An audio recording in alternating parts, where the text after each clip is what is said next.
Hi everyone, welcome to November So Fun. I'm Lisa and I'm excited to be here and show you some of the projects I have for you this month. I apologize up front, I have been fighting some sinus respiratory stuff for a few weeks, and so my voice is a little bit rough. So I apologize for that, and I hope you can hear me and understand me pretty well. It's not up to my normal high school teacher caliber. So let's just jump right in with some of the fun projects I have for you. First up is the new Kimberbell Nativity Bench Pillow. And those of you that are familiar with Kimberbell know that they have a whole series of bench pillows. And they're really fun to switch in and out for the different seasons. And this one has been highly anticipated and looked forward to by everybody in the sewing community. It's a nativity scene, and it makes up really, really beautifully. The instructions are very detailed and very, very good. And it also comes with an embellishment kit that includes the zipper and all the different embellishment pieces and fairy lights and mylar and the foam and all the things that you need. And we will also have available for you a fabric kit that includes all the fabrics you need to make this pillow. So I want to tell you a little bit about it. It's pretty fun, and it goes together in different blocks, so it stitches up really fairly quickly. And all the animals are three-dimensional, and they have this foam that you cut underneath of them and then applique the fabric over them that gives them a little bit of a poofy three-dimensional design. And the foam is included in the embellishment kit, as is this strip of glitter that is the sand that goes along the bottom. It comes with all of the fabrics for the border and the back and the zipper. And like I said, the instructions are really good, and it comes with everything you need. I also have for you guys a bench pillow form. We don't often bring those in, they're so big, but if you have made a bunch of bench pillows, then it's nice to be able to have that bench pillow form that you can switch in and out for the different bench pillows. Also, if you've ever tried to make your own pillow form, which I did for one of the other Kimberbell bench pillows that I did, you might be surprised, as I was, at how much polyfill it takes to fill up a pillow form this big. Much, much more than you think it's going to. So the bench pillow form is really the way to go. The only thing that I did not do, there's an option to put the fairy lights that are included in this kit twinkling all up here in the sky. But because this is going in a spot in my house that it actually might get sat on, I chose to not include the fairy lights when I stitched up my version. But it's real easy to do, and we have everything for you to make this. It goes together really, really nicely and no problems at all. So next up, let's talk about this cute embroidery disc. It's a Lori Kent Designs Winter Mug Rugs, and it has 4 different cute designs for mug rugs. This is almost like an instant gratification little project because they stitch up so quickly. So here's a couple that I did. This one says Hot Cocoa Time, and it's a little person pulling a sled. And for the background, I had some scraps of this light gray that has little snowflakes on it that I thought worked well. The other one I stitched up is this cute penguin skiing. So he's really cute. And then what I did is I took another one of the designs and I stitched it up on this apron. And it just is the perfect size. I didn't really have to resize it or anything. It's the perfect size to fit on the bib of this apron. And it's these pretty little winter houses, and it says "Let It Snow," and it has little snowflakes on it. I changed the color a little bit to show up a couple of the colors so that they would show up on this dark apron, this red apron. And I thought, I got the red apron thinking it'd be really great for Christmas, but this is, to me, like this could be a whole winter apron. Also, these aprons that I brought in, these Dunwoven aprons, are really nice quality. I really, really like this apron. It has two really nice deep pockets, a loop for your towel, an adjustable strap, and a quick reminder, always, always, always pre-wash anything like this that you're going to be embroidering on. So I pre-washed this with one of those color catchers just to make sure that it would get any of the dye that came out of this on hot water and dried it on high so that it would shrink the maximum amount it was going to shrink before I did the embroidery. Because you would be really sad if you did this embroidery on there and then you washed it for the first time after using it, because an apron is going to get dirty and then it all shrank and got puckery. So doing that should really help you to not have that problem. Okay, since we're talking about all the embroidery, I'll just keep right on going with embroidery.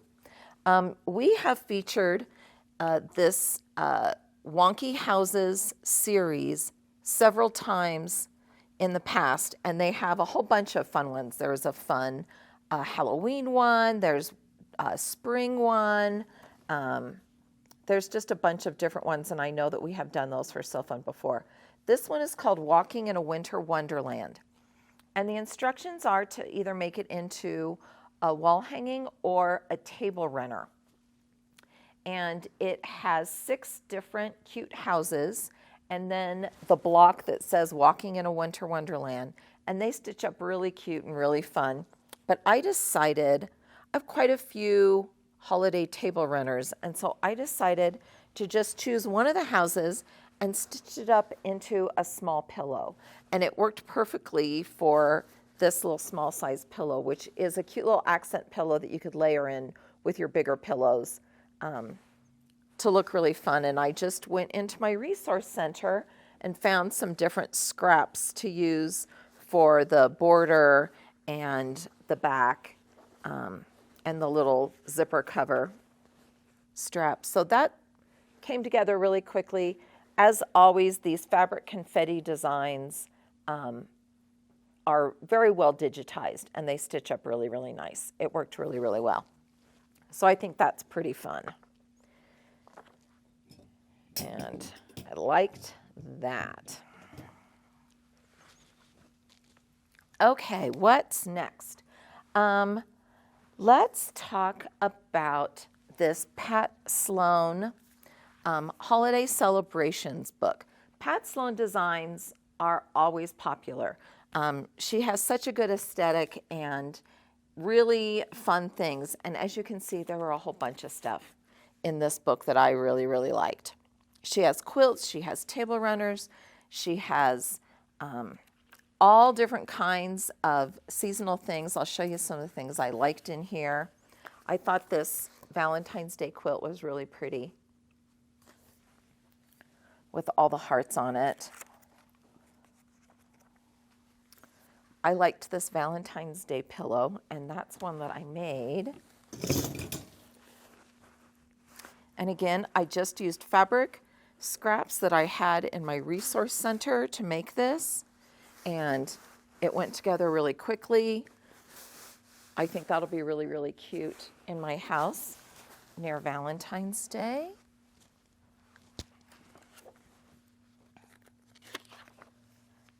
I liked that little table topper with X's and O's on it. I thought that was really cute. I liked this red, white, and blue pinwheel looking quilt.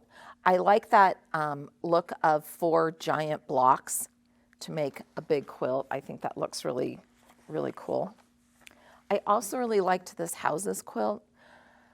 I am just drawn to these house quilt designs, and I personally probably have 5 or 6 different house quilt patterns.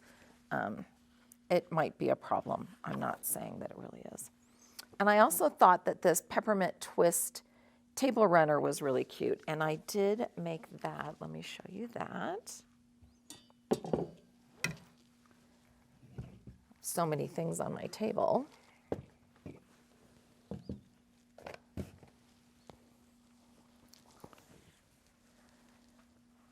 So here is this little peppermint twist table runner.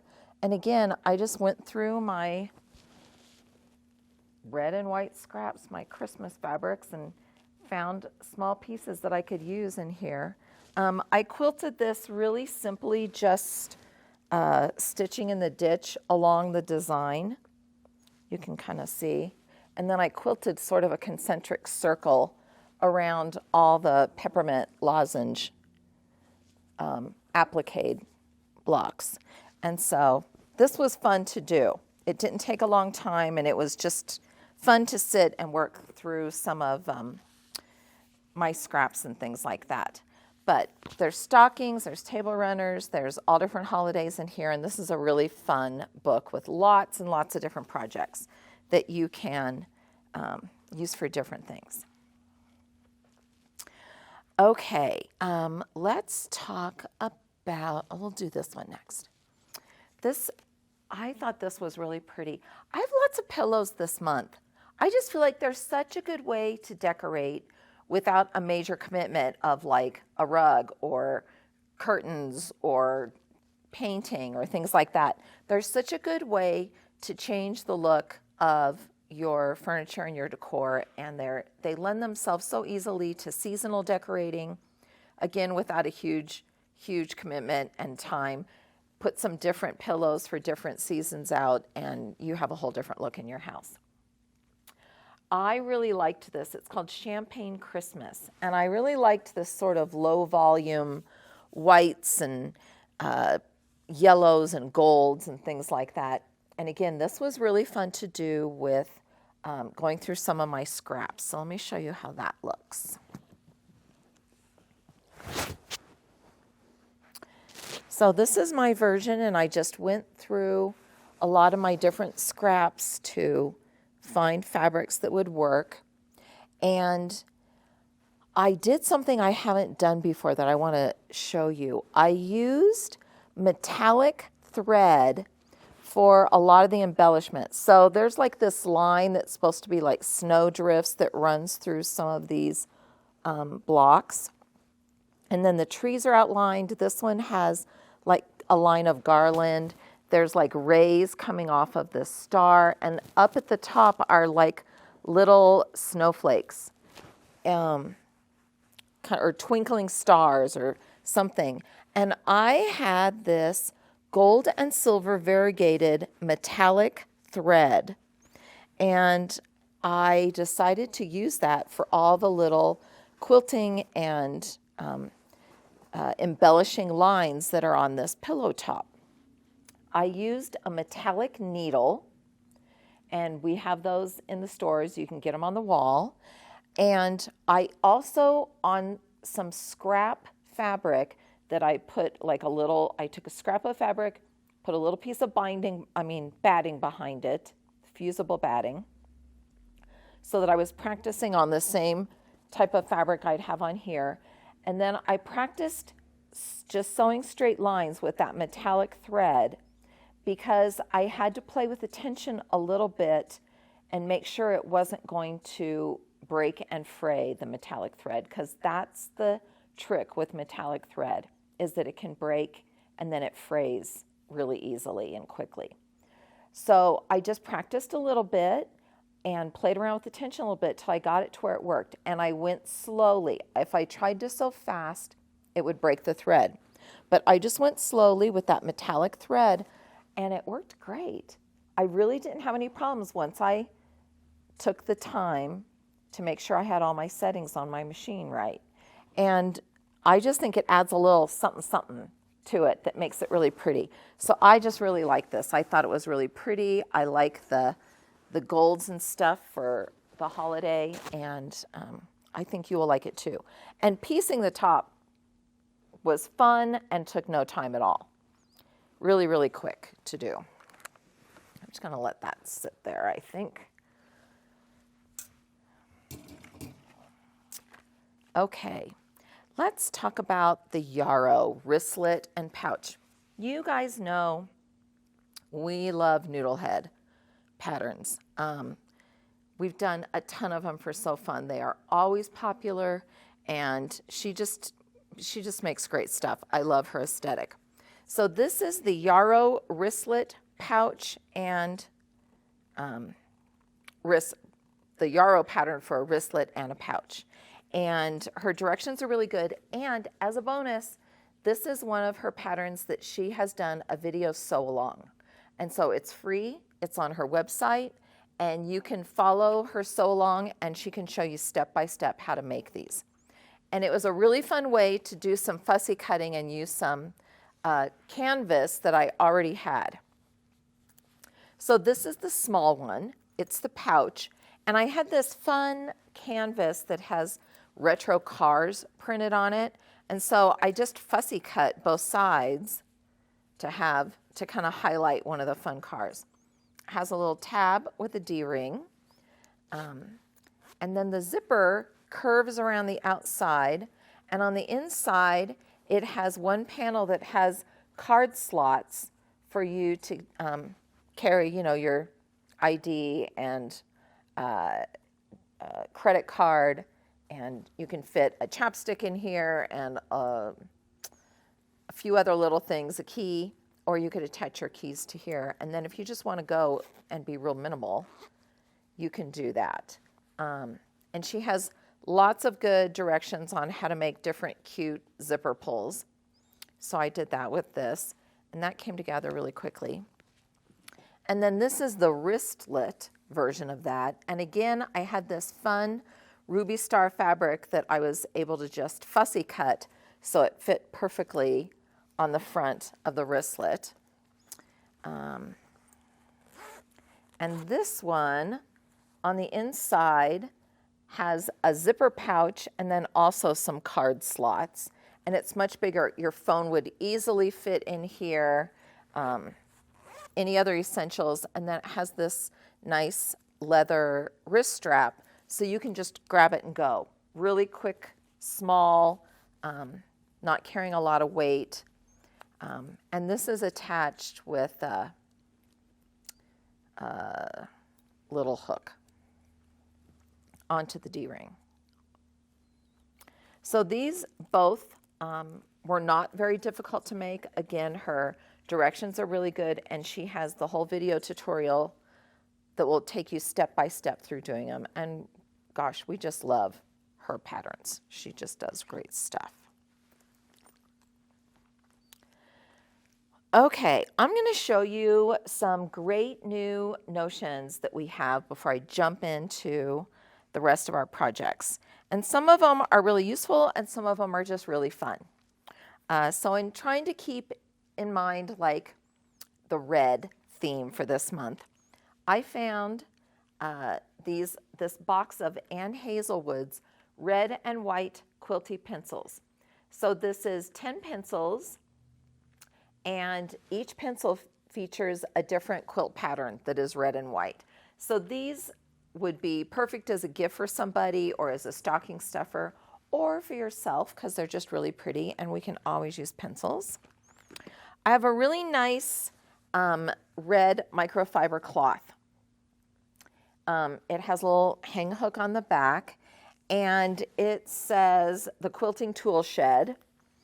And what this is really, really great for is cleaning things that require a gentle hand in your sewing room. So it's really great to wipe off your screen of your sewing machine. It's really great to clean the bed of your sewing machine. It works really well for around your sewing machine when you have lots and lots of debris from whatever project you've been working on. It just is a really nice, and I have been surprised at how often I have gone to this. It's nice and thick. It's a really good microfiber cloth. And as always, when you are laundering your microfiber cloths, make sure you're not doing them in with like a load of towels or something like that, because they will pick up all the terry cloth from your towels, and then they will lose some of their ability to polish and clean and shine. So this is handy to have in your sewing room. This is a handy little gadget. It's called the Annie's Scissor Holder, and let me show you what it is and what it does. So it comes with this sticky, you know that Hugo's Amazing Tape that sticks to itself and things like that? The way this feels reminds me a little bit of that, but it will hold it in place, but it's also removable. So you stick this on the side of your sewing machine, and then you have this little gadget that sticks onto that sticky part on the side of your sewing machine, and it has two openings for a pair of large scissors and a pair of small scissors. And I actually have a pair of small scissors here with me today, so I can show you how they'll go in there. Like that. So you put it on an angle on the side of your sewing machine. You can put a small pair and a big pair of scissors right on the side of your sewing machine. So they're always handy right there where you need them. I think this would be great on the side of your long arm to hold a couple of tools. So lots of good uses for this, to have the tools you need and use most handy right there where you need to use them.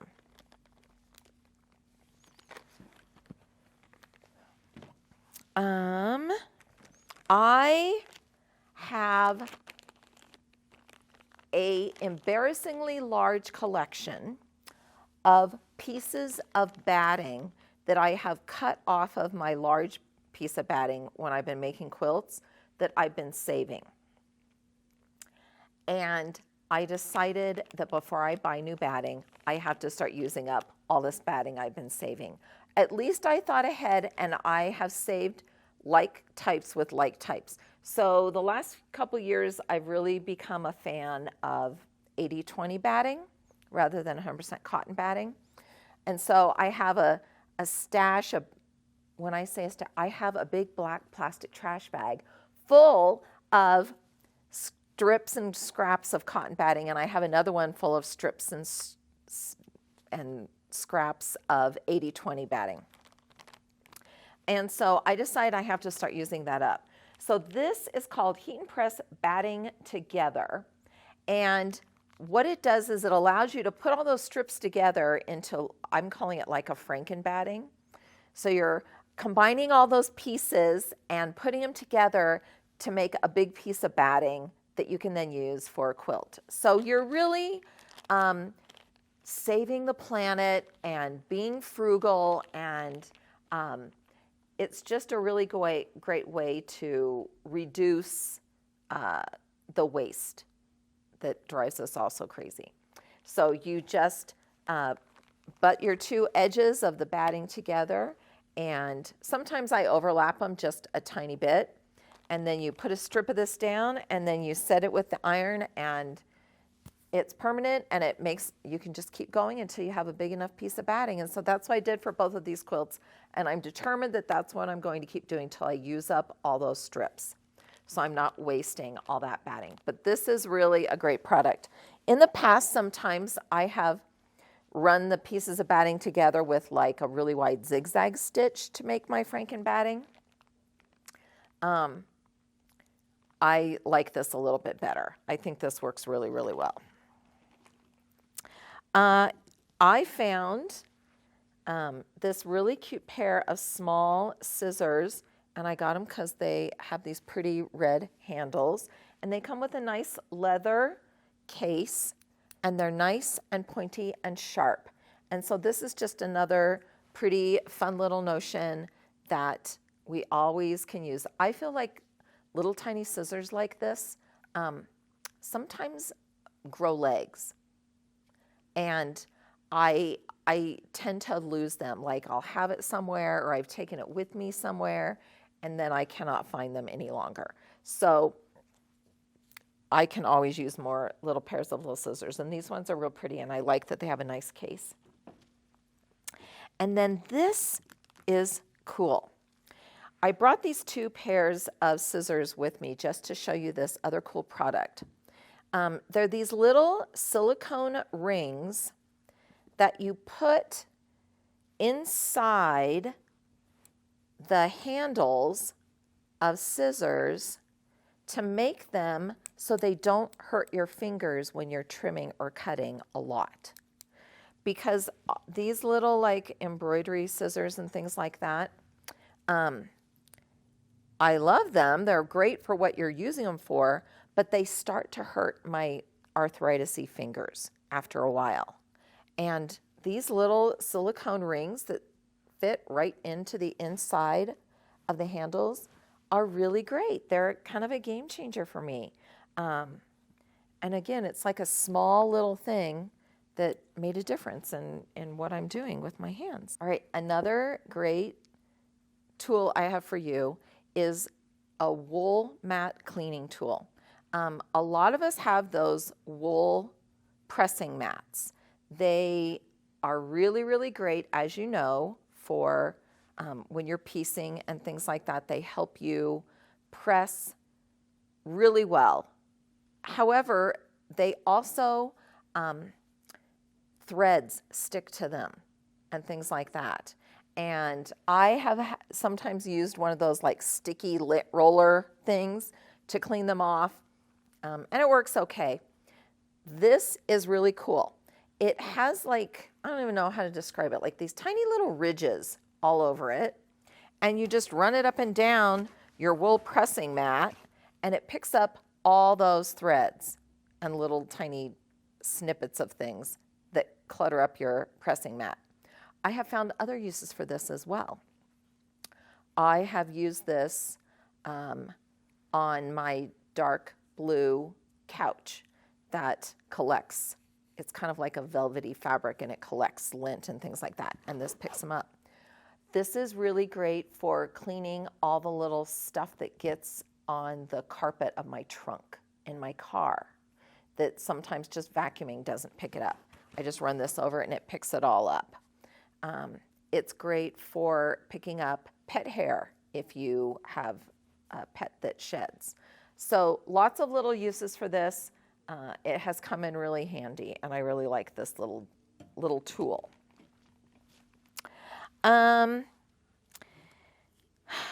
Let's see. I have these little Gypsy quilter tools, and they're made out of silicone, and there's 4 different shapes, and they have all these little teeny tiny like nubs on them, and they're for, I think they're called like every nook and cranny. So for cleaning out all the tiny little nooks and crannies that we have in our sewing rooms. In our sewing machines down inside the case, it gets all the little lint and threads and hair out. It's useful on my serger. I have used these on one of my rotary cutters, my Martelli rotary cutter that collects lint and things like that. So just nice little Gypsy quilter tools that will get into all the little nooks and crannies that you might have going on. Okay, let's talk about this book. This is a Sally Tomato book, and it's their first book that they've published, and it's called A Field Guide, Making Bags. You all know how much we love Sally Tomato products, and you know how fabulous their patterns are. This book is amazing. It is separated into sections that are really, really useful. So the first one is bag basics, and it talks about the different types of bags. It talks about different fabrics and interfacings and what's useful when and where. It talks about different kinds of bag hardware, and there's a whole section on handbag zippers and a whole section for notions for bag making. And then there's a section on key skills, the parts of a bag and each of the skills you need for those, structure and shaping, closures, pockets, straps and handles, and then bag care. And then part 3 is projects that includes 5 patterns for 5 different bags in the back of this book. It is beautifully photographed. The instructions are really, really good. In the back, there's an index to help you find exactly what you're looking for. And there's just so many useful things that will really help elevate your bag making skills to the next level.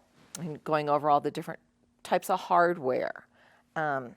There's lots of places in here where it will say, this is what this hardware is, and on our website we have a tutorial showing you how to do that. So there's lots and lots of references for all of that, notions for making a bag, like useful tools, things that you're really going to use over and over again. It talks about needles, the different parts of a bag. And the projects are really good. Let's see if I can show you. Here is one that I made. This is called the Hobo Bag. And this is my version of that. I found this fun canvas that has piano keys on it. And so, and then the top and bottom, this is like a border on the canvas, was a red and white polka dot. And I thought, oh, this will be perfect for my red month.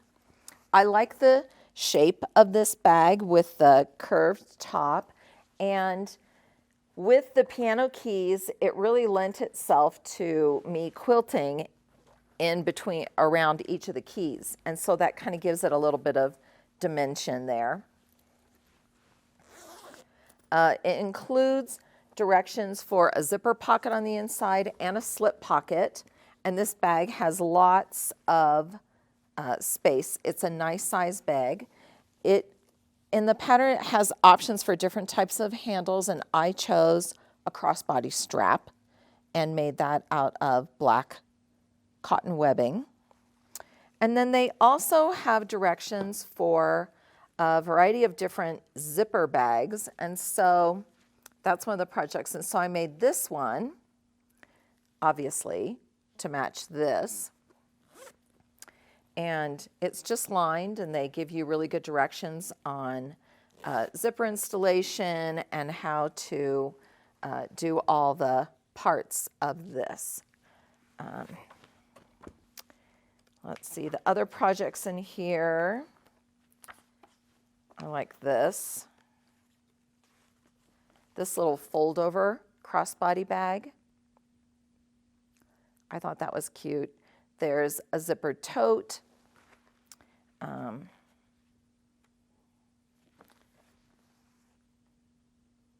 Which is really nice. And then there's also this large handbag. So this is a really great book. It includes 5 different patterns and all the information you could ever want or need for making bags. It works really, really well. One of the things they talk about in here is how to make tassels. And they give you directions for a way that they do tassels. And then I also have for you guys these 2 different tassel makers, a large one and a small one. Because tassels are a really fun way to embellish lots of things. They're great for zipper pulls. They're great to embellish a bag. They are really great for pillows, and they make cute gift toppers, really cute garlands. So especially with the holidays coming, I thought it'd be fun to bring in these 2 tassel makers. The directions are really good, and they give you these 2, between the 2 of them, the small one and the large one, you can make tassels as small as 1 3/16 inch all the way up to 4 inches. So they're adjustable, and they give you the ability to make tassels in lots of different sizes. Okay, let's talk about the Fremont Tote. We have recently discovered Clume House patterns, and they are really, really nice. They make up really beautifully. It's kind of a different aesthetic than what we normally have, and they're really cool looking. They're the kind of bag that people will stop you and ask you, like, that is such a cool bag. Where did you get that bag? This is their Fremont Tote. It says that it is for a confident beginner, and I would say this is really a beginner bag. Like, this was not very hard to make, and the directions are really, really good. I have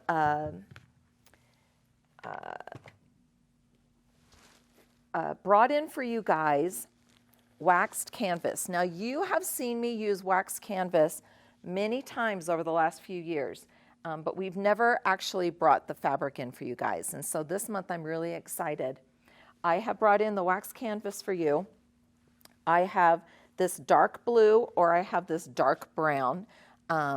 We're selling it in 1/2 yard lengths, and 1/2 yard is enough to make the whole bag. 1/2 yard is enough to make the whole bag, and if you want to do the contrasting pocket like I did, you'll need 1/2 yard of both of the fabrics. This has handles like this, or also a crossbody handle, and it has a slip pocket on the inside, so you'll need to find your own lining fabric, and I just have this kind of tan colored canvas for my lining fabric. And I have this really great thing for you guys. I have the finishing kit in 2 different colors. I have it in black and in brown, and this is the brown. And this kit is really great, and it includes the metal zipper. It includes all of the hardware, the O-rings, this ring that you can attach keys to or something. It includes all of the leather for the crossbody strap, the O-ring holders, the handles, the zipper tie, zipper pull, and all of the leather is already pre-cut. The edges, the ends are rounded. You can see here the ends are rounded. It's already pre-punched with the holes. It includes all the rivets that you need, and it also includes these pre-cut and pre-punched leather washers to go on the back of your rivets to give it added stability. So it has all of the materials that you need to finish this bag. I just think it's really, really great. It makes it really, really nice. I will tell you that I shortened the crossbody strap. It is very long. I know that sometimes there are those of you who are taller than me, which is most of you, sometimes have a hard time with crossbody straps not being long enough. So I will show you how I did this one. I shortened it 8 inches. And so I shortened it significantly. It was very long. And the way I figure it is if it's across my body, I want it so that if I need to reach into my bag, I can reach all the way to the bottom of the bag with my hand. Because when a crossbody strap is too long and you reach into your bag and then you're bending over further and further and the bag is going further and further, and so you're trying to hold it up and you're trying to dig around, that's no bueno for any of us. So I shortened the strap 8 inches, and it was really easy to do because after I cut off the amount that I needed to cut off, I used the end that they had already rounded and punched and just laid it over the new end that I cut, and it was easy to punch the holes. So I'm going to tell you about a couple of other notions that I found really useful for this. First off, I had in the past had for you guys that OESD like punch tool that came with these little round metal punches that were in different sizes, and you screwed into the top of the tool and you push down and it kind of like twists down, and punches the holes. It's what you use to punch the holes for like the eyelets for the fairy lights and things like that. It works great for punching holes for setting rivets. And so I use that tool quite a lot for setting the rivets. And then I have for you guys this new little OESD, they call it a mini mat. It comes in a pack of 2, and it has the mat on both sides, and it's perfect for when you're punching holes through something with that little drive punch tool, because you can put it right underneath where the hole is going to be and push down into it, and then you're not cutting a million little holes into your really nice cutting mat. And so this is a really great little tool, and I have just loved it. I've used it and used it and used it. So that has worked really well. So if you did not get one of those OESD punch tools the last time I had them for So Fun, I know most of the stores carry them, and if they don't have them on the wall, I think I've seen them in every store. If they don't have them on the wall, they can order it for you, and it just really saves you. It's so much quicker to set all those rivets and screws and things like that. So this is a really great bag, and I am going to be teaching a class on this bag, on making this bag in January. We'll get through the holidays, we'll do it in January, and I'll do it at the Littleton store. That's the closest store for me, and it's kind of central with the different stores. So you can feel free to get the pattern and the fabric and your finishing kit and everything, and we'll do it together in January if you would like to do that. Okay, let's talk about quilts. First off, I want to tell you about the little Fox Quilt. Mallory and I just fell in love with this little Fox Quilt. And her little Delaney is really into foxes this year. And so I thought, oh, this will be a great little Christmas present for my Delaney girl.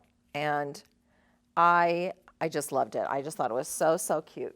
So this is my version of the little Fox Quilt. And it was not hard to make. And it wasn't like crazy time consuming. I mean, it's not one where I made it in a day, but I think I pieced the whole top in working 3 different days on it. So it went together really pretty quickly. It's not a giant quilt. There are 3 different sizes. There's a crib size, extended crib, and a throw size. And this is the throw size. This is the biggest one. It's 50 by 56. So it's not giant, but it's perfect for a little person cuddled up on the couch watching something or reading a book or whatever. And I backed it with Minky because I know that Delaney will love that. Like I said, it wasn't that hard to make and went together pretty quickly, and I just think that it's so stinking cute. I have a new binding tool I want to tell you guys about while I talk about these quilts. And this is called Add a Binding, and it's by the same company that makes the Add a Quarter rulers for paper piecing. And it's really pretty great. It has really good directions. Inside this card has really good directions with good pictures on how to do it. And it's a way for you to measure and cut and finish your bindings and connect them together, so that it's a real easy way to connect your bindings when you're finishing your quilt, when you get to the end. It also has these 2 little, it has all the measurements for 2 1/4 or 2 1/2 inch binding, and it has these different slots that you can also use this tool after you have pressed and ironed your binding. You can wind it around here. Just put the ends through those 2 different slots and wind it around here to hold it on here while you're waiting to bind your quilt. So this has been a really great little tool. Works really well. If you need, it has angled edges to cut off all the little points to help you line everything up really easily, and it works great. I've really liked this Add a Binding tool. All right, and then my last quilt is called Hathooray. And I just thought this was so fun for winter. And it was really fun to make and a great, great way to use up all of those fun little scraps that you have in your resource center. And depending on, like, if you have, I clearly do not have a color scheme for this quilt. The color scheme is all the colors. I do not have any repeats of, I have a couple of repeats on fabric, but no repeats on like the fabric, the exact hat being repeated anywhere. But it was just, and then I like the scarf border around both sides. There's 3 different hat blocks. There's this one, and this one. And so it was not very hard to just sit down and make all of the ones I needed for, you know, for the size of quilt I was making. This has 4 sizes, a nap size, a lap size, a twin size, and a full size. And this is the lap size. It's 62 by 77. So I just, you know, figure out from the pattern how many of each particular hat I needed to make. This is this one. And then did all of those together. And then I did all of these. And then I did all of these ones. And then I did the scarf. So it didn't take forever, and it was really fun to do. And then I did a scrappy border. So I took pieces of the different fabrics that I used in this quilt and hooked them together to create the border. I also backed this one in Minky because, well, why not? It's just so luscious and luxurious. And I don't know if you can see it in the video, but you all know that I've been really trying hard to work on my long arm quilting skills. And you know I'm not good at it yet, but I'm practicing, and that's how we get good. So I wanted this quilting to look like swirls of snow, like little swirls of snow that were kicked up by the wind. And overall, I'm pretty pleased with how it turned out. If you look closely, you'll see there are some problems in a few areas, but overall, I'm happy with the effect that it has in the end. And of course, you know, Minky on the back hides a multitude of sins.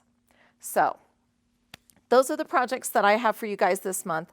I hope something has inspired you and encouraged you to do some sewing for yourself or someone that you love. I hope you have a great time and a wonderful holiday. See you next time.